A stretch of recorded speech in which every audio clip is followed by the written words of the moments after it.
పాపం రైతులకు ఏ దిక్కు చూసుకున్నా ఏం ఆశకరం లేదు కదా. అటు సర్కారు సమితి ప్రేమే చూయిస్తున్నది, ఇటు ప్రకృతి పగబడుతున్నది. ఈ చెడగొట్టి వానలు పడి రైతుల నోటికాడుకొచ్చిన బుక్కను ఎత్తగొట్టినట్టు చేస్తున్నాయి.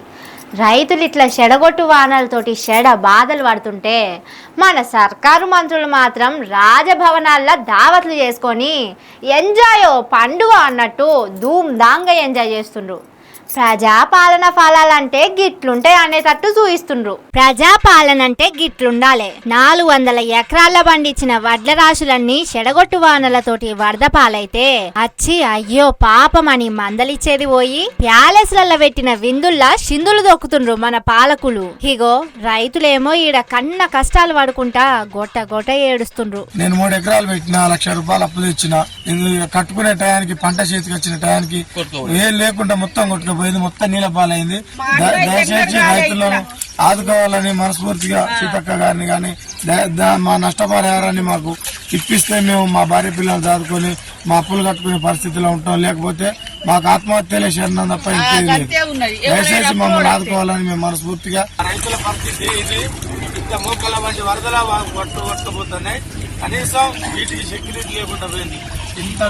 రైతుల ఏడుపులు ఈనవాడే పరిస్థితులు ఉన్నారా మన పాలకులు? అసలే అందాల పోటీలు కాబట్టే అందం ముఖ్యం గాని అన్నం పండించే రైతులతోటి ఏం పని ఉంటది? రేపటి రోజుల్లా అందం దీని బతకొచ్చు గాని అన్నం దీని బతికేటోళ్ళు ఉన్నారా యాడన్నా చెప్పుండ్రి. అందుకే కావచ్చు రైతులకు ఏడుపు ఎల్లకాలం ఉండేదే. అందాల పోటీలు మల్ల కావు కదా అని ఎవ్వల్ని పట్టించుకునే తీర్వాటం మన పాలకులకు లేనట్టున్నది. ఈడ చూడుర్రి, నిల్వెడు లోతు నీళ్లల్లా వరి కుప్పలు ఎట్ల మునిగినాయో. ములుగు జిల్లా ఏటూరు నాగారం మండలం గొగుబెల్లి ఊర్లనే గీ పరిస్థితి ఉన్నదంటే ఇక కర్మ జాగల ఇంకెట్లుండాలే. కనీసం జిల్లా మంత్రన్న పోయి మందలిచ్చిందా అంటే అది లేదు. కళ్ళంకాడికి తెచ్చిన వడ్లను కొనుకపోతే ఇయాల మాకి బాధలుండకపోవు. వాళ్ళు అలసత్వమే ఇయాల మా నోట్ల బురద మన్ను కొట్టేటట్టు చేసింది.